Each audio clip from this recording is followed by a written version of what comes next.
Welcome. I feel like I don't now need to introduce the panel anymore because you walked straight into the shoe story, which I thought, okay, I'll go for the shoe story. But at least we've creatively directed plants away from the setting. Hopefully everyone's got a drink and you're sitting comfortably because tonight we have a really special evening to celebrate, I would like to say, my dear friend and colleague, Harriet Posner's brilliant third book about fashion marketing.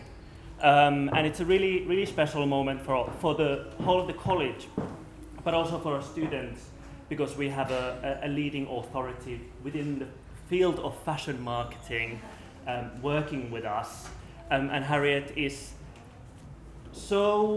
knows this stuff inside out, and it's a real pleasure that we are able to share it, not just at the college, but now also in form of a book. And it's the third book as well. And there's a funny story that Harriet told me about this book, which I sort of didn't know, but I think I was the peer reviewer for the very first book that Harriet wrote as part of this series, before I even knew Harriet. Yes, before we knew each other. It's only when writing this book, I asked the publisher again for all the reviews. So just to let you know the process, when you put in the proposal, it goes out to review to see, is this a book that's needed? Is it the right sort of book? Has it got the right sort of content? It goes to all sorts of people like Johansens, who then come back with their viewpoints. Then you write the book, and it goes out to similar people, and they say, yes, we would use this book in our university, or, you know, it's the right level, and all the content's great, or whatever feedback. And then we get feedback like, I don't think, a lot of nitpicky feedback. You're welcome. And then, ultimately, I looked at all the feedback in order to write this version, and there was Johannes in the very beginning. He gave me feedback. So all very welcome and integrated into what will be this book. Thank you, Johannes. Perfect. Over to you. Thank you.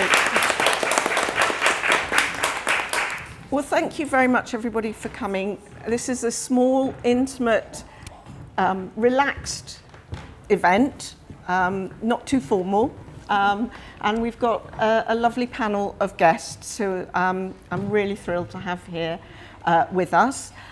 So we have Vincent Villeger, who is a luxury packaging designer and brand authority, who will tell you a little bit more about the work that he does, and he's featured in the book. We have Hannah Springett from HLabs, as we've just said, an employer of 5 of our ex-students, and offer of placements and so on. And she will talk about digital storytelling, and that features, and the case study that we're going to show you features in the book. And then we have Alexander Ron, who is an ex-student from our BA course. I can see Suzanne Lucier nodding there, who is at Condé Nast Johansens and is a social digital content. Sorry, you say it. The title is changing all the time, so yeah. So he will talk about digital strategy and digital content. So that is who we have. Thank you very much, Zoe. If we move on to a little story. So 17 years this journey has been.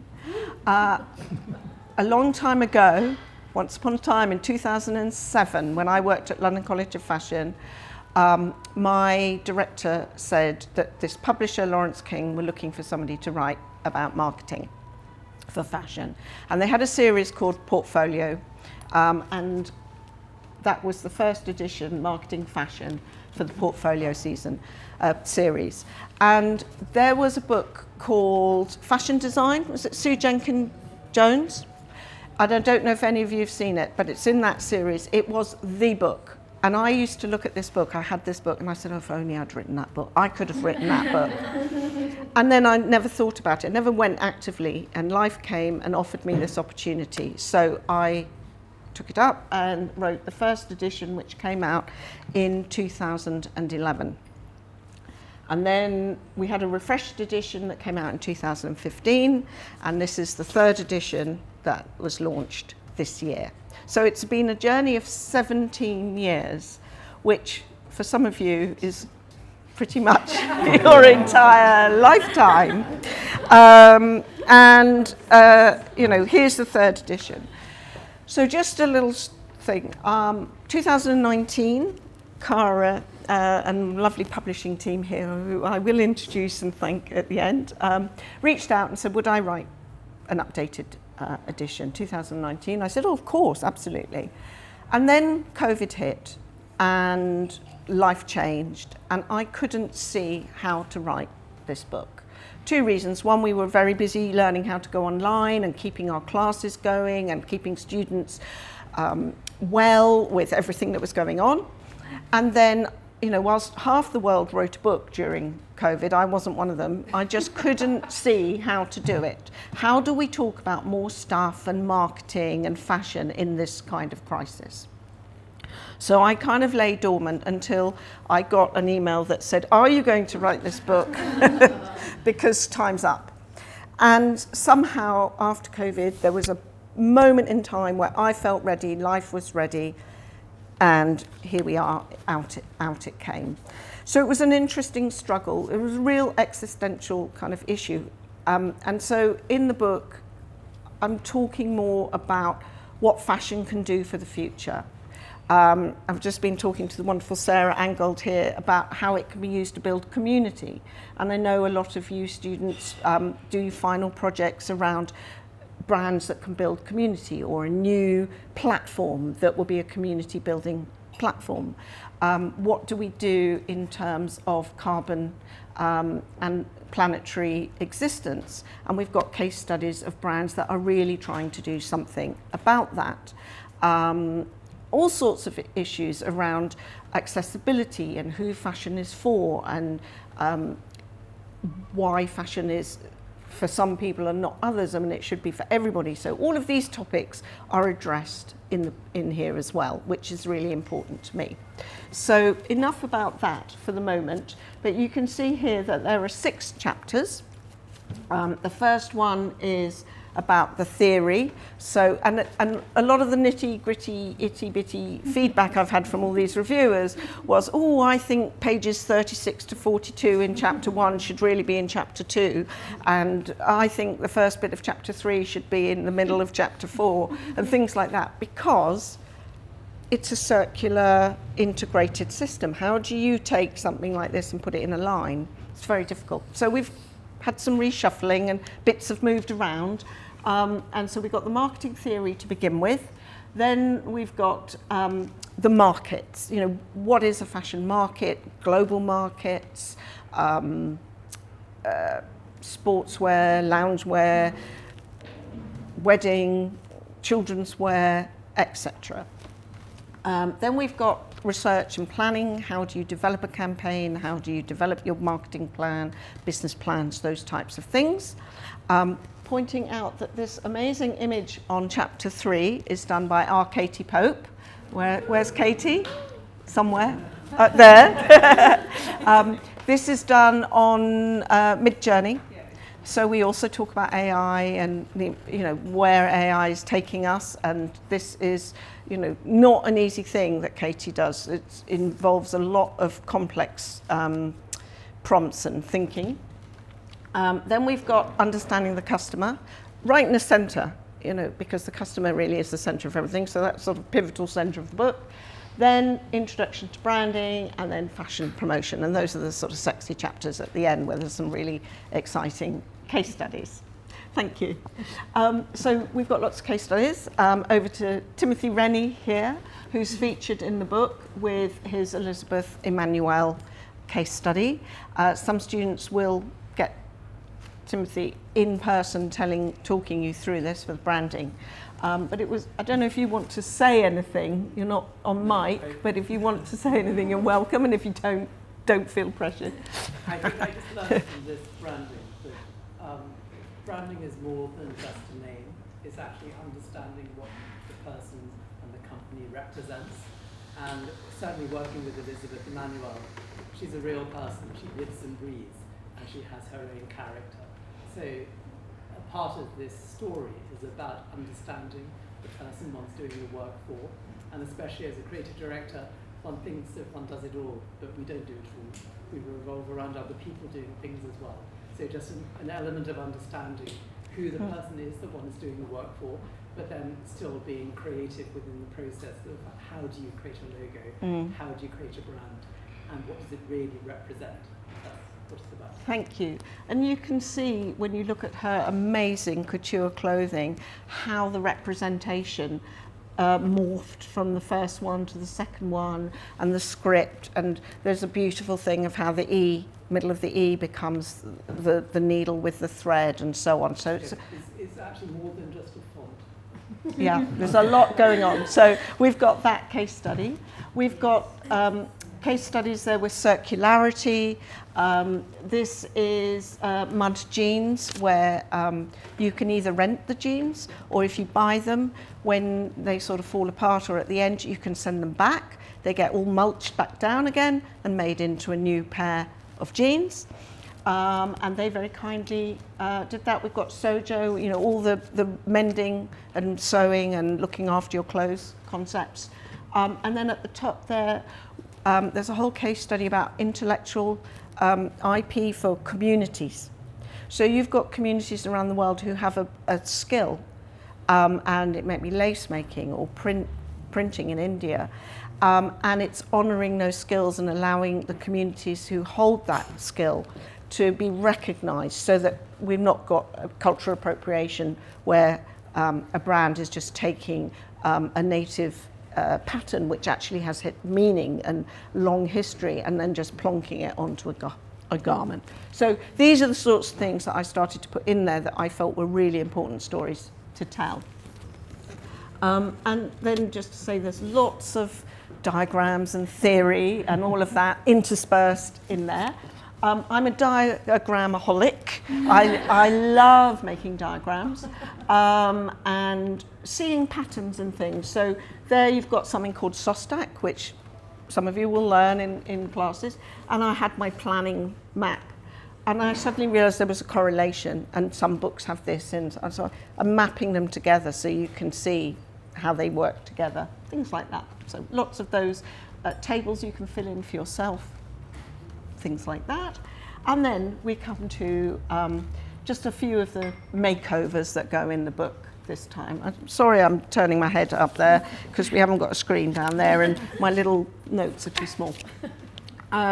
So, you know, new markets, global markets. Fashion has been traditionally New York, London, Paris, but there's Fashion Week in Colombo, Sri Lanka, there's Fashion Week in Johannesburg, Sao Paulo Fashion Week, and so on. So, you know, thinking about where fashion is around the world, and the mixture of those markets exporting and being for the domestic market as well.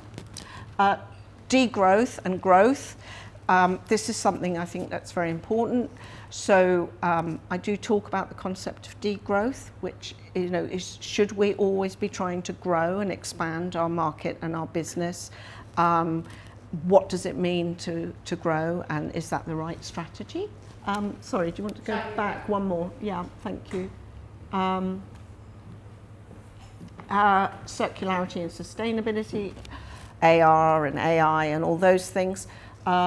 Digital strategy and customer journeys. When I first wrote this book, we weren't talking about UX or customer journeys. And then one day I thought, I've got to write about the customer journey. I've got to start putting it into my classes. And events and activations and so on. Just to put things into context, when the first book came out in 2011, Instagram was only launched in 2010. I didn't even have a smartphone when I wrote the first book. And then I was invited to Barcelona to do a promotional tour of the Spanish edition, and I thought, oh my God, I'm going to look such a fool with my little clam. You know, now there's a retro clam movement, you know, to go back without all this noise. But at the time I went off and bought myself a Minolta razor clam thing, was all, you know, and I thought, oh, I'm the bee's knees, and nobody had anything like that, you know. I shouldn't have bothered anyway. But now I'm aware of how hooked we are to our phones. We call them phones, which does them a disservice. They are mini computers with the processing power that is beyond, you know, in our pockets, and we're hooked, you know. So all of these things are so new when you think about the journey of these 17 years. And then here we've got like events, illustration, live illustration events. This is new. Lots of brands are hiring fashion illustrators. And what they do is they have a pad with the brand printed on the top, and then they sit there and they draw the people coming to the events. And that's one of the new activations going on. Thank you. So the discussion points for this evening, it's not all going to be me talking, is materiality and the importance, I think, of touch and materiality, which is very much over to Vincent's area. Digital content creation and digital storytelling, very much over there with Alex and Hannah. And I put this one up here because Allbirds were very kind and gave me the images and the information for their special pop-up they had in Selfridges, in the Selfridges area. And you can see here how they've used the display to communicate about carbon and how much carbon is or isn't in the shoes, and telling the story of the shoe in the way that they display the product. So I was thrilled to be able to get that case study in the book. So over to Vincent, and I thought if you would start telling with a little bit about what your job entails and what you do. And we've got some slides to show the brands that you work with. But this is the case study, which is your award-winning design for By Far, which I think is a great place to start, and what you do in general. One of my award-winning projects. Yes, one. Smooth. Hi everyone. I'm really a product designer. Is how I trained. It was my first love, and I did a bachelor's in France and a master's in this country, all in product design. And the reason I mention that is that although very early on in my career I fell into packaging, my approach is that of a product designer. So my first consideration when I get a brief is going to be about materials and textures and tactility. So I'll circle back to that in more detail, but essentially that's the main thing that you kind of need to know about me, is that my output is packaging broadly, but my thinking is product. And I've been doing it 27 years now. My first commercially available project was for Issey Miyake Perfumes. I was a first-year bachelor's student in Paris. So I kind of landed in the right place at the right time and then delivered the right project. And that kind of has informed my entire career since then, because about 80% still of what I do to this day is beauty. So I design perfume bottles, I design packaging for skincare, perfume brands, but also a lot of fashion. I've done designs for brands like Pangaea, Dunhill.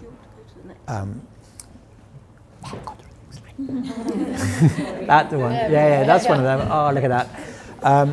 And then Burberry. So I do really, my split is fashion versus beauty, and I deal with primary packaging, what's called primary packaging, which is the bottles, the actual vessels, which I think of more as product, and I deal with secondary packaging, which is the box essentially, all the retail bags and that sort of stuff. I also deal with tertiary packaging, which is all the D2C shipping stuff. So when you order something online, what's that experience before you get to the box? I was in-house at Burberry for 8 years. So I was in there during the Christopher Bailey years, that are good years. And I was essentially brought in to create the packaging design function. So I was the first guy in Burberry who knew the first thing about packaging. So I built a team and we redesigned the brand packaging about 3 or 4 times over during my 8 years there, as well as the whole fragrance portfolio, which we redesigned, my team and I, mostly me. And the reason why this was very formative and interesting to be in-house at Burberry was that I learned about brand beyond just packaging, beyond my world, because I was sat next to the guy who was doing events, and the other side was the guy who was doing the graphics and the guys who were doing digital. So there was this real powerhouse of an ecosystem, and you would obviously learn from all of these amazing people. But also, production was built into the brand, right? So you would design something, and then the floor below, there would be a team of 30 French people having to make it happen. And so if I designed something that couldn't happen, you would know about it pretty quickly. And you were accountable for it. So you learn about all of these things. And so to this day in my practice, I left 8 years ago, but to this day in my practice, my clients really resonate still with that approach of, I understand what it's like to run not just a brand, but also a business. And also I design something and I know how we're going to make it. I always say it's not what I design, it's what we make. That matters to me. You know, nobody cares what pretty design lives on my hard drive. You know, what matters is what's on the shelf, and that's where my reputation lives, and that's where my next job comes from. So that's kind of me in a nutshell. I've done 25 years of either being at Burberry or being on my own with my wife in a studio designing for brands like Givenchy and Yves Saint Laurent and guys like that. So that's the story. Do you want me to do the by far case study now? So, so as part of that 25 odd years of designing stuff, I was approached by a company called By Far. They make accessories, handbags and shoes predominantly at the time, leather goods. And they came to me because I had designed this range of toys, and I don't think they realized I was a perfume designer. They were interested in the toys because their brief was really, the only line in their brief was, we want it to be interactive, something that people are going to want to interact with. And so I looked at their products, and I was horrified when they told me that their whole entire brand was vintage inspired, because it's all inspired by the 90s, and I'm like, I've got socks older than that. But anyway, we got on with it. So I kind of looked at their iconic products, derived a shape language from that, kind of extracted. A lot of my work is about extracting the DNA from a brand, understanding what is it that makes your brand, how can we distill that down to core components, and then create an addition to your brand that is going to be meaningful because it taps into that DNA. And my first thing was, well, you're not a perfume brand, right? And what would be great for you guys is if that perfume was an accessory, because your strength is accessory. Innovation is essential, but innovation is also quite tricky. And it's in the world of beauty, you have to come up with new formulations, and then you have to test them, and they take forever to get onto the market. And I thought, I knew from my Burberry days that reconciling the fashion's appetite for speed and seasonality and newness with packaging and beauty, which is like, oh my God, getting those industries to move is just painful. And so finding ways to reconcile that is always interesting to me. So I said, maybe we do an accessory where you don't have to keep reinventing new scents and new formulations, but you can reinvent the item. We were also interested in refillability, making this bottle refillable. for predominantly for sustainability reasons. But I thought at the moment, like if you look at Armani, for instance, or Dior, you might have heard of them. And because they're very inventive brands, they take these 100 ml refills and they decant them into, like, you can decant them into your 100 ml bottle. And I'm like, I was always like, what's the point? I understand the point, but I feel like it's missing a trick. And I thought maybe we take a 100 ml refill, you still buy the same amount of perfumes, but you decant it into a 20 ml bottle. And instead you just have to do it 5 times over. But what it affords you is for your bottle to become tiny. And if it's tiny, it's portable. And if it's portable, it's an accessory. And so I essentially designed this bottle, which became a bag charm. And that allowed me to also then introduce the notion of customization and personalization. So they developed 7 fragrances, and we developed the bottle in 6 different colors, and we had 4 different styles of that middle strap here. So 7 times 4 times 6 gives you 168 possible combinations. So you would go and buy this perfume, but actually you would kind of make up your own unique one of 168 combinations. And then the idea would be that actually you can then support this and innovate by creating, one season this could be a feather charm, and then the next season you might do a one-off color, or like the way that fashion works, rather than just keep trying to figure out new perfumes. And so that was it. It's really this project is really about the coming together of what can refillability afford us, what does this business need, and that's probably more of an accessory range rather than a perfume range, and how do you take the DNA of their existing portfolio and distill it down into a range extension. So it's pretty straightforward, really. It just takes 25 years to learn how to do it. But, and so you can see, hopefully, on the pictures, like the approach to materiality and tactility. Yeah, I do want to go back one slide, Zoe, because then you can see here the refill concept and the charm and on the bag. So I think, for an accessory brand, how do they move into another area?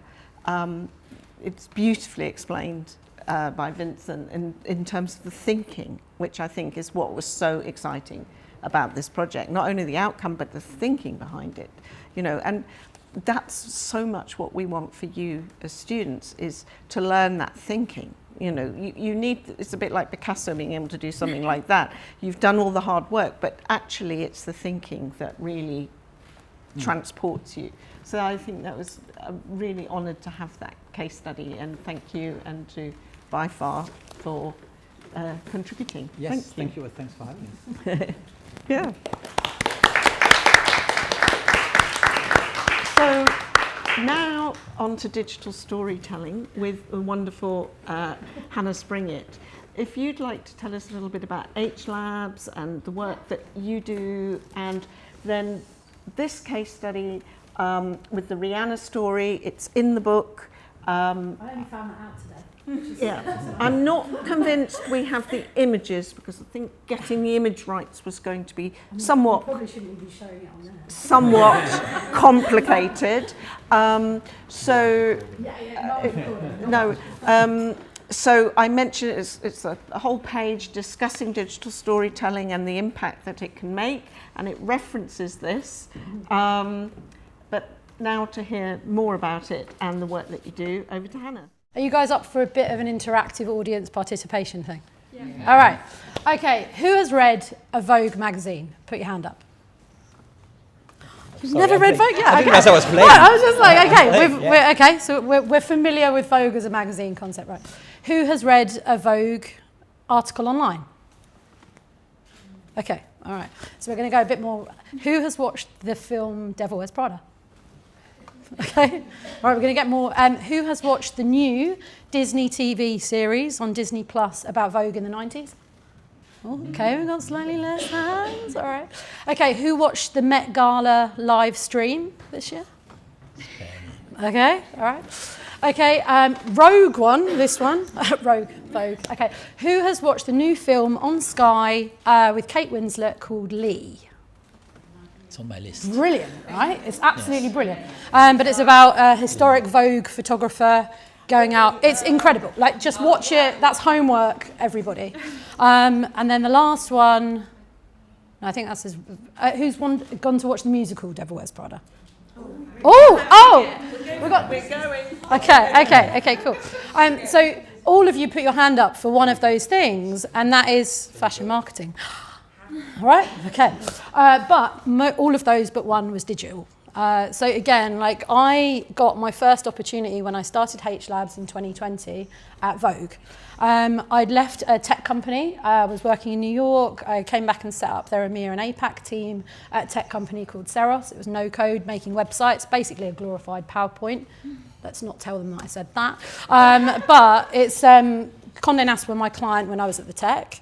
And then I went solo and set up HLabs, and I got a call from the head of design at Vogue. And I was on a ski lift. Good story, right? I mean, I sound fabulous. I didn't have a job at the time. I was thinking about my business plan. But I was sat on this ski lift, and I got this call, and she was just like, I work at Vogue product team. And I was like, if you got the right number.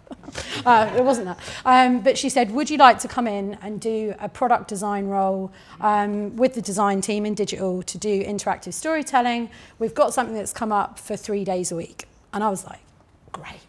Did the interview. They offered me a lot of money, 2.5 times what I thought I was going to charge them, which was nice. Again, I was definitely underselling myself. I'm now on the same rate. 5 years later is a little bit challenging, but it's the business that made my business. Okay, so I did that. I had the Vogue magazine. I had my notebook. Was taking my pictures on Instagram, being like, I'm starting at Vogue today, and I went in and I worked for 3 months.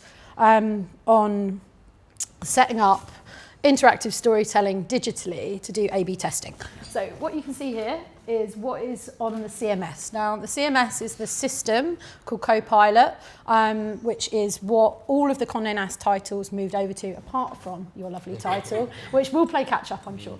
But with Copilot, it allows editors worldwide to work across every title and have the same functionality. Now, Seros allows you to create content that looks more like this. And so my kind of background in looking at interactive storytelling and making things look more immersive, using more video content, using audio clips, using carousels, using parallax features, getting rid of some of the ads. We did a direct A/B test with user groups on this. And how much more engagement do you think this one got? I'm going to give you 3 options. Did it make less? Did it make the same? No, actually, no, let's go a bit more. It made 50% more or 300% more? 300. Yes. So my design got 300% more dwell time than the CMS version. It's pretty good, right? So what we kind of worked out on the product team, is then we looked at this one, is that hub pages on Condé Nast are on a white background. They look very generic, and they have to do that because all the titles use the same tech in the background. But what Seros enabled us to do is to create custom experiences that fit within the CMS system. Again, I'm getting techie, sorry guys. But we do modules of content that give you a snapshot of that immersive content. Now, flash forward 4.5 years, we have done 450 experiences for Condé Nast globally, and I've made them £100 million. That's pretty good, isn't it? Should have asked for commission. I didn't, but it has built my business. So working with Condé Nast College, I have worked with some of you, done some lecturing and things like that. But we've taken this concept now. Obviously, you've chosen the lovely editorial version, but I sold my soul. The reason why they made that much money is because I went over to commercial. And I was talking to Tim about it, a lot of the sublines on the bottom of advertorial content, it says the editors at Vogue have nothing to do with this content, or the editors at the New Yorker have nothing to do with this content. And it's how Condé Nast make money. So when you're looking in the magazines and you're looking through those flashy ads, the alternative online is to look at how they get advertisers to support the editorial writers that they have. They have separate writers, which you'll know all about for commercial, versus the editors that are more on the editorial side. But it is how the cogs keep turning to keep making things happen. So what we had to do is kind of, in that first year, we created 17 templates for individual modules, which they take to the different brands and they sell that into Vogue. And Vogue have the highest advertorial sale value of any publisher in the world for one single article, which is crazy stuff. So what HLabs does, I will get back to my business, does simple, medium or complex experiences for a fixed price and a fixed fee. That's the same thing, fixed fee and fixed lead time. And what they've done is got me on a very long contract to work with Condé Nast, but I am very happy to do so because of the quantity of work. But Vogue did start my business, and I've gone from just me in that Vogue office before lockdown, and I now have 40 global creatives that work across the brand, and 5 of them are Condé Nast College students that have come through that bit. Is that enough of a plug? That's fantastic. So I think that gives you a lovely thing around the importance of materiality and things like unboxing and that experience, the tactile experience, and the way to think differently, through to thinking differently about media and publishing and interactivity and digital and so I think a common thread is experience. How do you and consumer engagement in some way with what's going on. So thank you very much. And then over to Alex here.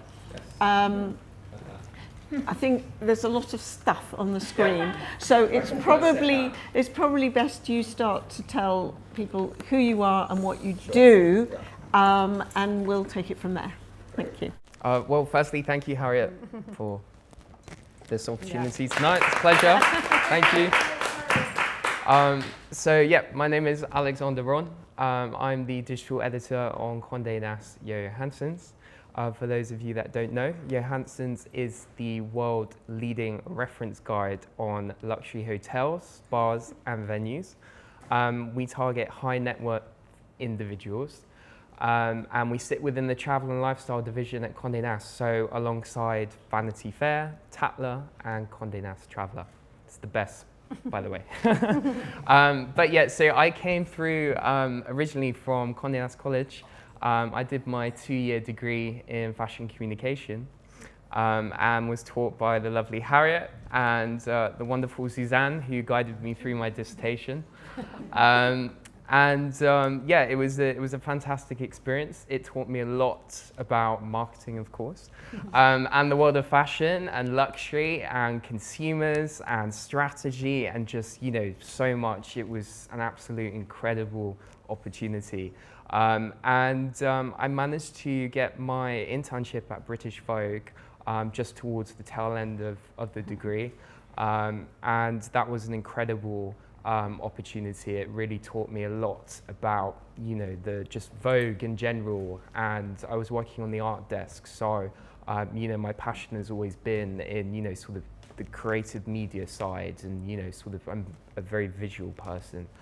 So it was fantastic. And then I got my first job at ITV after I graduated from Condé Nast College. And then 6 months later, I saw a role on Condé Nast Johansens. It was actually in digital content marketing. And I went for it. I did the entire interview stage. I think it was 3 or 4 stages. And managed to convince my boss to hire me. It was, it was a great, sort of experience throughout transitioning from the college and, then going to ITV and having a taste of, different sort of media world and then going back to Condé Nast. My heart has always been with Condé. So I then sort of got promoted 12 months later from digital content marketing exec to the digital editor for Condé Nast Johansens. Thank you. It's now my 3 years there, so yeah, onwards and upwards. But yeah, basically my job, I look after all the digital content for the brand, strategy, newsletters, email campaigns, video content. I sort of work on our digital editorial articles as well. And it's just a fantastic role because it's so diverse. I learn so much every single day. And what I love so much about being in this part of the business is that, influencing consumers and, being able to identify exactly what the consumer is looking for in today's market, particularly in luxury, whether it's, going from fashion or hospitality, and identifying exactly what they're looking for and coming up with new sort of visionary ways on how we can execute that, whether it's through video or through a social media campaign or an event, for example.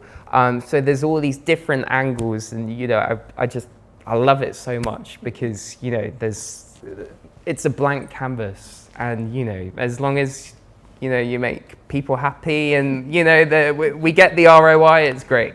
But so here we are. Compelling digital content. It's in today's world, particularly in luxury, visuals. I can't stress enough how important it is to have good quality visuals. Whether you're putting, a fashion campaign together or, you're marketing a hotel through, some sort of concept, just having high quality visuals is fundamental. And do you think, again, the moving animated visuals makes Yeah. a big difference? Yes, 100%. In order to just, I mean, we all do it, right? We go on Instagram and suddenly we see, we click on the app and we come across a video and, it's like, oh, this is cool. I want to see more of that. And then Instagram picks up on your algorithm and it gets you hooked, right? And it starts to churn out more and more of that similar content to you. And it's, it's just fantastic how the digital world works. And then we have, authenticity and brand integrity, genuine messaging, being able to identify through data exactly what consumers are looking for today, being able to sort of see, okay, on our website, what's the highest click and which region are they clicking on? Is it the United States or is it Asia?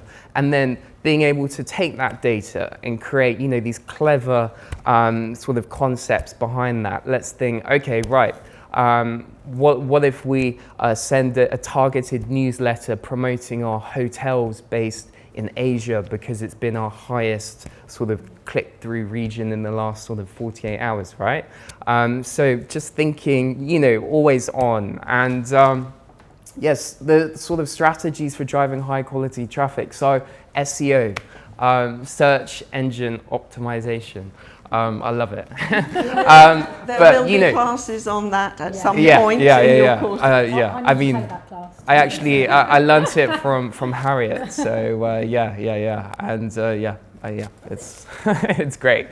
But validifying content. So in a world where we have artificial intelligence, how can we prove to Google that our content is genuine? How do we do that? And it's all about implementing, the authentic human touch and being able to sort of show Google that we are the leading authority for representing luxury hotels. How do we get our content onto page 1 of Google?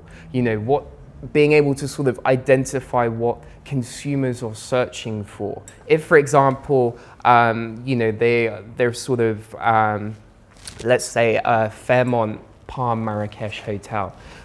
Consumers want to know, okay, what is the check-in time for this hotel? What is the check-out time for this hotel? They're going to Google this, and we want to be on page 1 of Google. We want to be that source that consumers go straight to because we have the answers for that. And in order to do that, we need to ensure that those facts are on the profile page of that hotel. Same thing if it's in an editorial article, being able to identify exactly what consumers are searching and planting that in a clever way to still maintain the authenticity of that content and just, getting the maximum results possible. It's fascinating, it really is. And every day it's changing because, tech is evolving, AI is evolving, and I love it because it's a challenge, right? I love challenges. But yeah, it's fascinating stuff. And then, consumer behavior. So, we're seeing more and more that consumers are preferring experiences over goods, right? So, you may have your loyal shoppers at Versace, but perhaps, they want to sort of feel a part of being, with the brand, right? So perhaps Versace could put on a certain event or something or other, not just Versace, but any brand, right? And, it's all about the authenticity and, being, feeling valued as a consumer and maintaining that loyal relationship. It's, it's really interesting. And I think coming from, the industry that I'm working in terms of travel and hospitality and, it all ties in, I mean, it was, I think, just this fashion week gone, the Kimpton, lovely Kimpton, hosted a fantastic catwalk here. And, I believe they've done it in the previous London Fashion Week as well. So, it all works together, it all integrates, and it's truly wonderful, it really is. Oh, thank you. Well, I was just going to say, it makes me think when, in the book, there's the pyramid with the top pricing and then the bottom pricing, the entry price.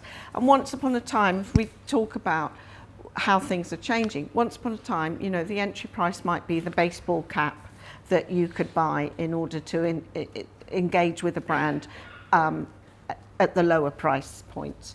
And now it's likely to be a ticket that you go to an event. And again, there's a lot in there about HLabs. So HLabs started, I think it's 2005 when Karl Lagerfeld and H&M did their collab. And that was all very novel. And since then, it's an explosion of every collaboration you can imagine, every cross-fertilization of brands. We were even having this conversation before the start. What was it? Who and Lidl? Nike and Tiffany. No, do we like the Nike and Tiffany and so on and so forth. So I think thinking about experiences as that entry point with a brand. I mean, I even posit an idea, I don't know that I've written it in there, that luxury fashion brands won't sell any clothes at all in the future. They will sell experiences, Prada cafes. It could be they'll move into hotels and hospitality. So well done, Alex is in the right place. Or it will be fragrances and these smaller things. So there's so much to think about. It is very difficult to capture all of that in a book, particularly the digital. That is the challenge with something of this nature. When you're talking about digital, we had to do all sorts of tips and tricks. So I particularly like the Tom Brown film with Lindsay Vonn because I'm a big like skiing and I watch all Ski Sunday, and Lindsay Vonn is archetypal, heroine skier. And so she does a kind of Wizard of Oz film. Go and have a look at it. It's in black and white with gold. It's lovely. I liked it. But how do you show a film? And we couldn't get the rights, so we had to screenshot. Liz, very kindly. Sorry, you're not. Screenshotted bits, because as you will know, image rights is an important thing, and we talked about IP, and giving everybody the credit that is due is really, really important, and that makes having a visual book quite a challenge. you can't put the images that you always want in there. So I'm very, very grateful to people like Vincent who have helped in terms of connecting me with By Far and the PR from Allbirds and so on and so forth. So to kind of round up, because Alex left us very much at that point, I don't know if we've got anybody in here from the Kimpton, but we are very grateful to them for allowing us to use their space and their wonderful hotel. And I also want to thank you. And I also want to thank the team from Lawrence King Publishing, who, without whom, the wonderful Liz and Cara, I can't see if Sophie or anybody's there, Sophie's there, you know, they are massive in making this beautiful book what it is. There's so much to writing a book, which is a product that I didn't know when I started. So thank you. It is a real team effort, this work.